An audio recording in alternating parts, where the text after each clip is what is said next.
Salsa selalu malu pada ayahnya, bukan karena ayahnya jahat, tapi karena ayahnya miskin. Ayah Salsa hanyalah seorang tukang becak tua di kota kecil itu. Setiap hari, ia mengayuh becaknya dari pagi hingga malam demi satu hal, agar anak semata wayangnya bisa sekolah tinggi. Suatu sore, ayah Salsa datang menjemput ke sekolah memakai becak tuanya yang sudah reyot. Teman-teman Salsa mulai berbisik, ada yang tertawa kecil, ada yang memandang sinis. Wajah Salsa langsung memerah karena malu. "Itu ayahmu?" tanya salah satu teman. Salsa hanya menunduk. Sepanjang perjalanan pulang, Salsa akhirnya meluapkan emosinya. "Ayah, jangan jemput aku lagi pakai becak itu. Aku malu." Ayah hanya diam. Tangannya tetap mengayuh pelan. Lalu dengan suara lembut, ia berkata, "Maaf ya, nak."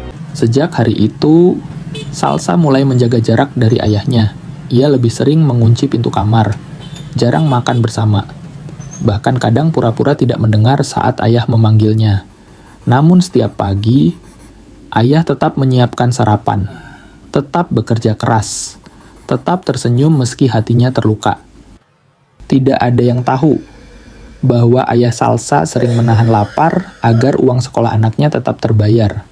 Tidak ada yang tahu bahwa tubuh ayah sebenarnya mulai sakit-sakitan. Batuknya semakin parah. Dadanya sering sesak.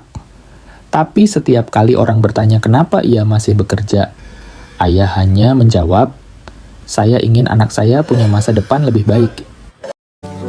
Suatu malam hujan deras turun mengguyur kota. Becak tua ayah rusak di tengah jalan.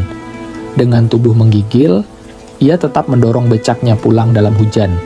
Saat sampai rumah, ayah langsung jatuh sakit.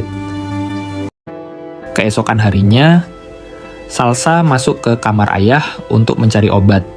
Namun matanya tertuju pada sebuah buku kecil lusuh di dalam laci.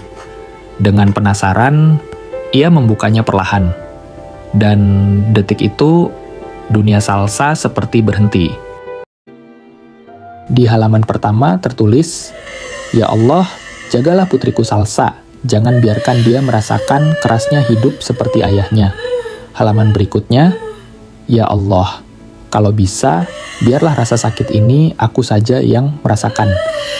Lalu halaman berikutnya lagi, "Hari ini aku belum bisa membelikan sepatu baru untuk Salsa, tapi semoga suatu hari nanti ia bisa memakai sepatu terbaik."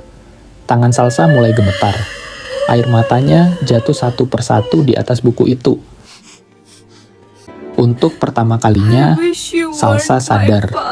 Selama ini ayahnya tidak pernah berhenti mencintainya. Bahkan ketika dirinya membenci ayahnya sendiri. Siang itu, tiba-tiba tetangga datang panik ke rumah. "Salsa, ayahmu pingsan di jalan." Jantung Salsa langsung terasa berhenti. Ia berlari menuju rumah sakit kecil di ujung kota. Di atas ranjang rumah sakit, ayah terbaring lemah dengan selang oksigen sederhana.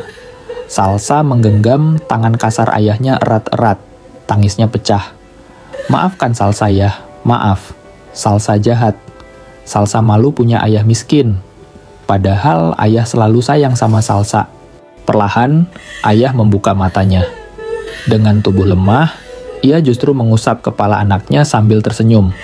"Ayah nggak pernah marah sama kamu, nak." Tangisan Salsa semakin pecah. Sejak hari itu, Salsa tak pernah lagi malu pada ayahnya. Karena kini ia tahu, lelaki paling kaya di dunia adalah ayah yang diam-diam mendoakan anaknya setiap malam.